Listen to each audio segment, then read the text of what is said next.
Hey everybody, welcome to Rochester Press Box. Tariq, Spence filling in for Bill Pucko, and as always, good to have Kevin Oklobzija back. Hello, Kevin. How are you?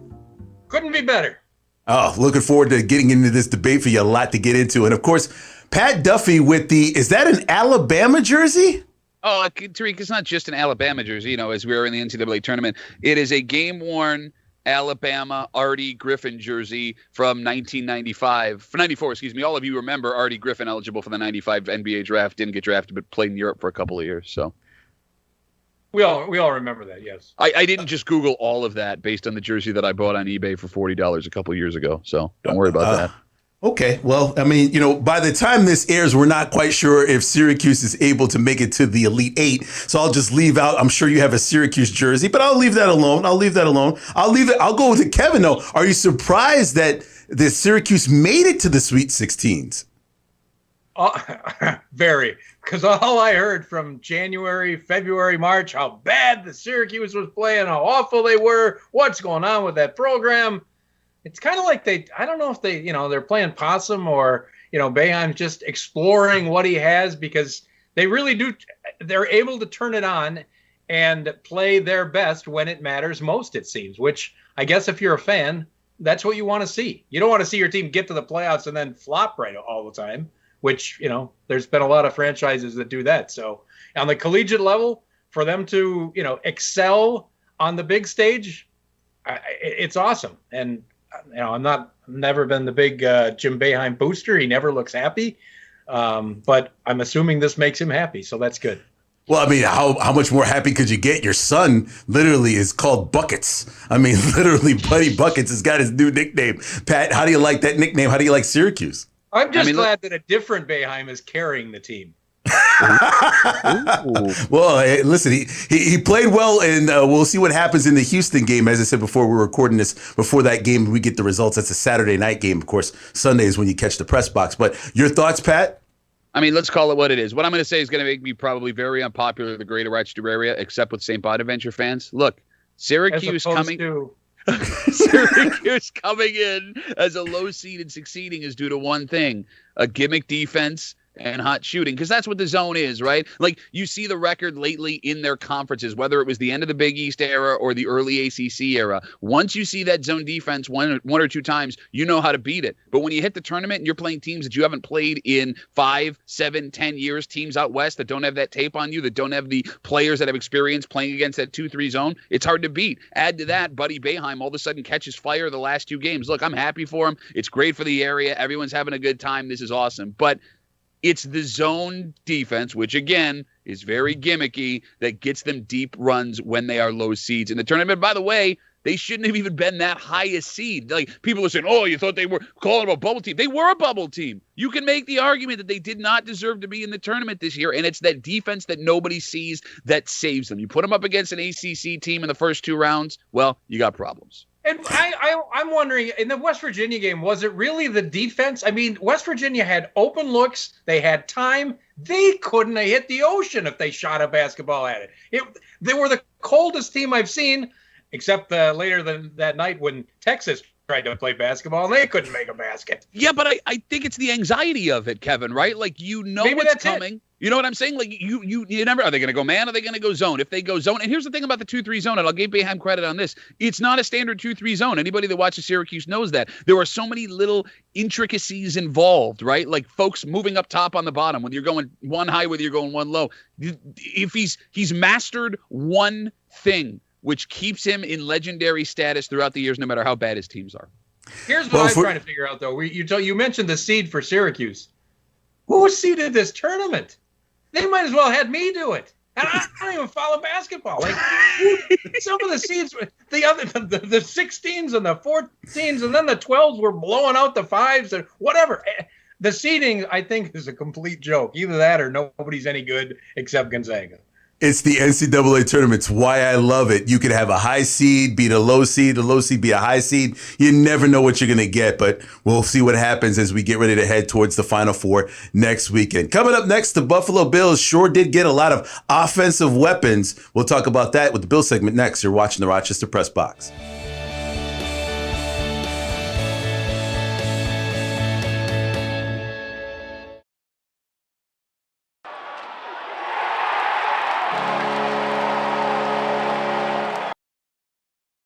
Celebrate March Madness at the original Bay and Goodman. During the month of March, we celebrate with unlimited toppings all month long. Dine in, take out, and delivery. Order online at baygoodman.com, 620 North Winton Road at Browncroft. It's March Madness at the original Bay and Goodman. Welcome back to the Rochester Press Box. I'm Tariq Spence, filling in for Bill Pucko. Bills segment. All right, Pat Duffy, the Bills didn't need a quarterback, but they got one in Mitchell Trubisky. How do you feel about him coming in as the backup quarterback?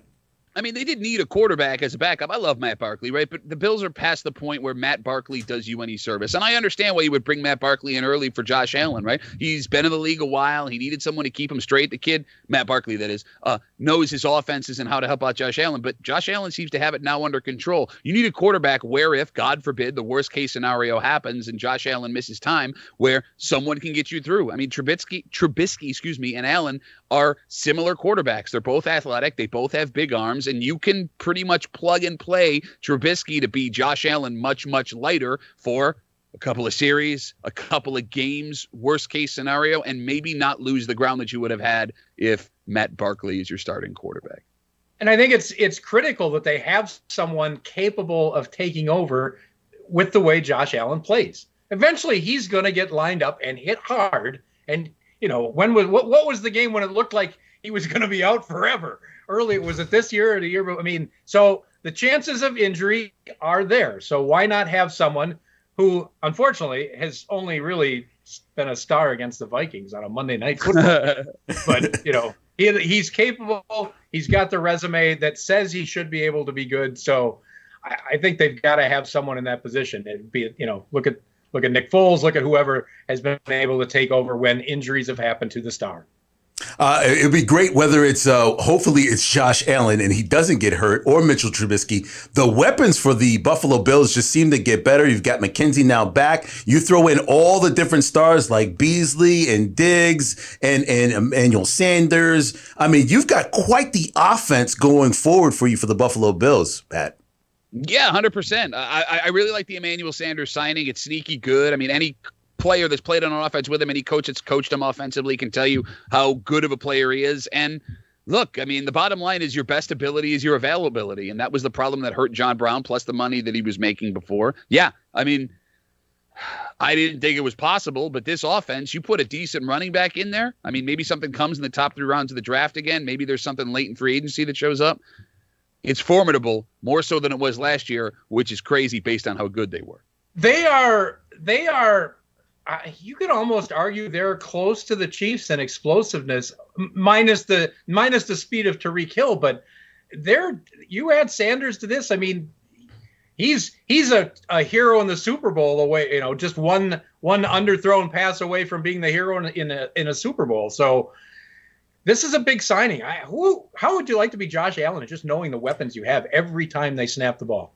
And throw on the fact now you get to play with an old college buddy in Jacob Hollister, who sounds like a model's name, but apparently he's going to be the tight end for the Bills going forward. Gabriel Davis. Like, this is an offense, Pat Duffy, that I don't want to even put it on the Chiefs level, but they could be that good.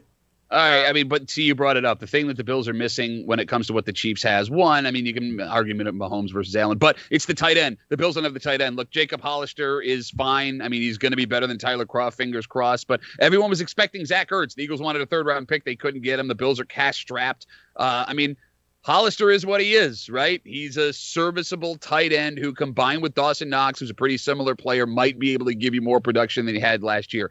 If they were able to bring that tight end in, the game-breaking tight end, I would agree with Kevin. You're about on par with where the Chiefs are. But unless Hollister surprises everybody in Buffalo this year, let's not get too far ahead of ourselves.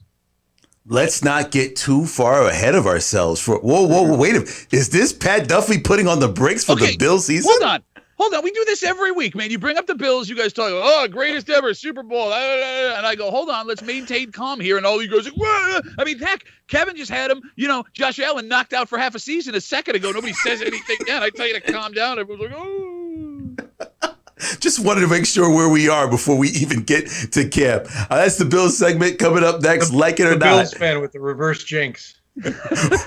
On the Rochester Press Box.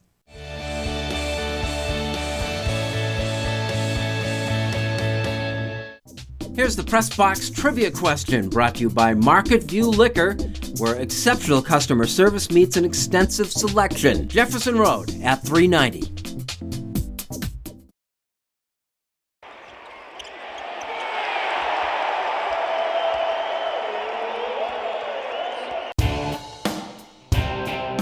All of these things show Josh Allen has a strive for greatness inside of him. Falcon Around with Carl Falk. New episodes every Tuesday on Rock Sports Now. Here's the Press Box Trivia answer, brought to you by Market View Liquor, where exceptional customer service meets an extensive selection. Jefferson Road at 390. Are you facing criminal charges from a DWI and feel that you never imagined it could happen to you? Contact attorneys with years of experience as prosecutors and defenders. Contact Ganguly Brothers Law today for a free consultation. You can put your trust in us. Hey everybody, welcome back to the Rochester Press Box. Like it or not is being brought to you by Ganguly Brothers Law Firm. Attorneys with years of experience defending the accused. Don't go unprepared with less. Contact Ganguly Brothers Law today. All right, well, apparently in the NHL, there's a big issue, Kevin, with the one referee by the name of Tim Peel, who on a hot mic made a call and wanted to make a call against another team. What are your thoughts on him being fired by the NHL? I think fired is going way too far. You can discipline someone, but the hot mic picks up him saying, well, it's kind of a borderline, in essence saying, paraphrasing here. Yeah, it's kind of a borderline call. It's kind of iffy, but I needed to get one out of the way on Nashville.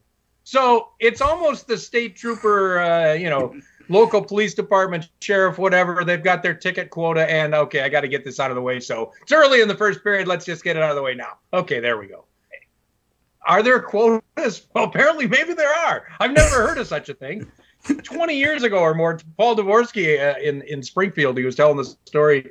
He gave like 13 power plays to 4. Again, 13 for Springfield, 4 for Fredericton. The Fredericton guys, when are you going to even this out? He says, we don't even things out. A penalty's a penalty. So I don't know. I mean, apparently, maybe that's not how it is anymore. Tim Peel has never been the most respected, most revered official. So this might be just goes into his file of personnel wrongs or demerits.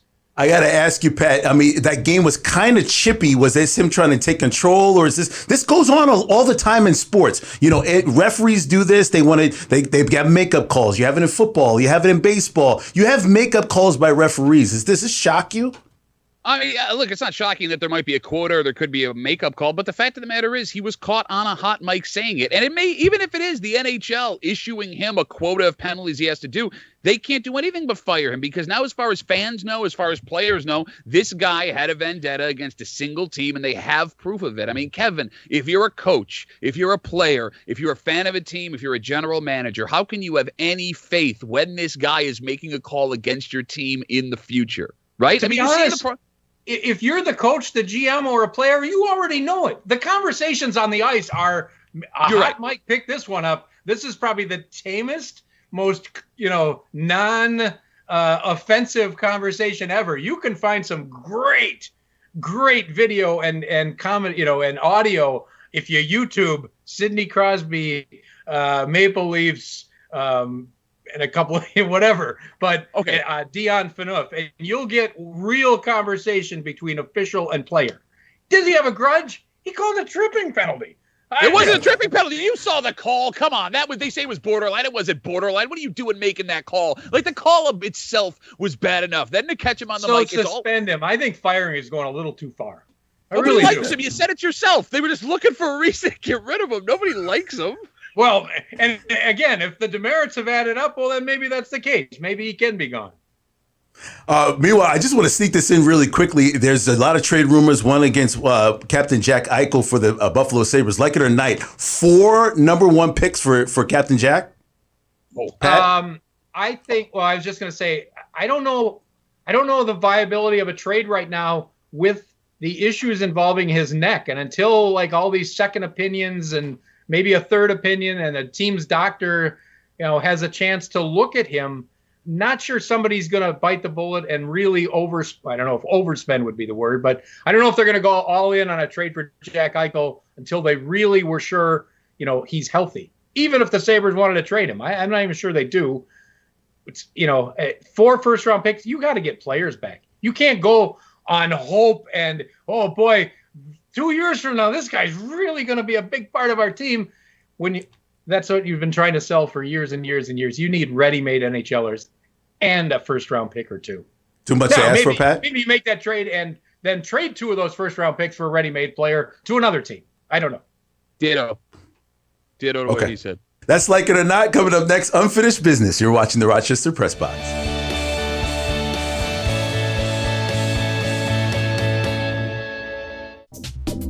The Press Box Stat of the Week is being brought to you by McArdle's Restaurant in Fairport. McArdle's is open 7 days a week with dining available indoors and out, takeout and delivery. Come home to McArdle's. And now to Eichel. He floated one.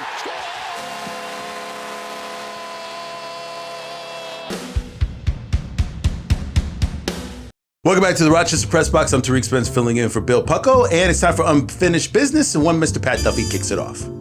The NBA has itself a problem right now. As we tape this, the Los Angeles Lakers have lost their last 2 games by double digits. Got beat really good by Zion Williamson and the Pelicans the other night. And it's because they're without Anthony Davis and they're without LeBron James. And the belief is that, give it a couple weeks, LeBron's high ankle will heal, Anthony Davis will be good to go. And when playoffs hit, boom, the show's back on the road. We got championship potential again. But there's no guarantee of that right now. I mean, LeBron James is getting older. Fact of the matter is, when you get older, it's harder for your body to heal, and you don't necessarily come back from the injuries the way you used to. And Anthony Davis, being the big man that he is, how many big men, stars in the NBA, have we seen get hampered by one injury that takes you out for a while, that compounds on top of another injury? And this is bigger than just the Lakers. The NBA has a star problem right now because the star mantle was being handed off to the Warriors to hand off to somebody else from LeBron James. Well, everybody on the Warriors not playing all that well. They're not getting attention. LeBron James not there leaves a giant vacuum. If the NBA wants to be able to get the ratings that they need when the playoffs come back, they need to have their fingers crossed, praying to whatever they believe in. LeBron is ready to go and be the star that he is. Because if you don't have it, casual basketball fans, what are they there for? The last couple weeks, you may have noticed, hockey is suddenly on ESPN. They're talking about it. There's a little more highlights. And, well, of course, that's because there's a contract coming up with ESPN, which is very good for the National Hockey League. And it's good for hockey fans because all of a sudden, ESPN and their millions of talk shows and their hosts are going to have to talk about hockey now. It's been totally ignored for years and years and years because they don't have it on their network. So why would we talk about it? Why promote it? Now it's back. They'll have a little dual package. It worked with NBC. It really got them off the ground. It wasn't the worst major network deal that's ever been constructed for a major network or a major sport. But getting back on ESPN is very, very important for the NHL. It's a deal that had to get done. And now we'll have hockey and more Barry Melrose. So for the Buffalo Bills, they have the first round pick late in the first round of this year's upcoming draft. I just have one suggestion, a running back. I've been saying it for the last year. But I also have a player in mind, Najee Harris. Why? Well, the Alabama running back actually did everything that he could to support 9 of his former players at Alabama the best way possible on their pro day. That's right, their pro day, not his pro day. See, he was supposed to take a flight from Dallas to Tuscaloosa, but the flight was canceled due to lightning. What does he do? Get in a car, drive 9 hours to support 9 teammates that are going for their pro day. He wasn't even a part of the pro day. One of the things you can also say about Najee Harris is the fact that, hey, not only does he support his teammates, he's also one of the leading rushers in Alabama history and as well as touchdowns. So it looks like he would be a great fit for the Buffalo Bills who are trying to build the chemistry possible. A guy willing to get into his car and drive 9 hours to support 9 teammates as they go for the biggest day to try to get to the NFL when he knows he's already there. That's the type of teammate Buffalo could use in that first round. Just saying, Buffalo. That's Unfinished Business. Kevin, as always, great to talk a lot of hockey with you today. It was a lot of fun. It's awesome. It's great. It's great. I wish it was about the Buffalo Sabres, though, Pat. I'm sorry. Why would we were having fun and you end it that way? Why would you do that? Why would you make me feel bad about things? Hey, can we just say this? If Syracuse makes it to the Final Four, you'll have a Syracuse jersey next weekend? Oh, yeah. I've got like 6 of them hanging in my closet. I got it Then ready why for you. didn't you wear it this weekend? Because I didn't want to look gimmicky like the zone defense that keeps getting them through the first 2 rounds of the tournament. Oh, my goodness. One more week of me, folks, putting up with these guys. Thanks for watching the Rochester Press Box. I'm Tariq Spence.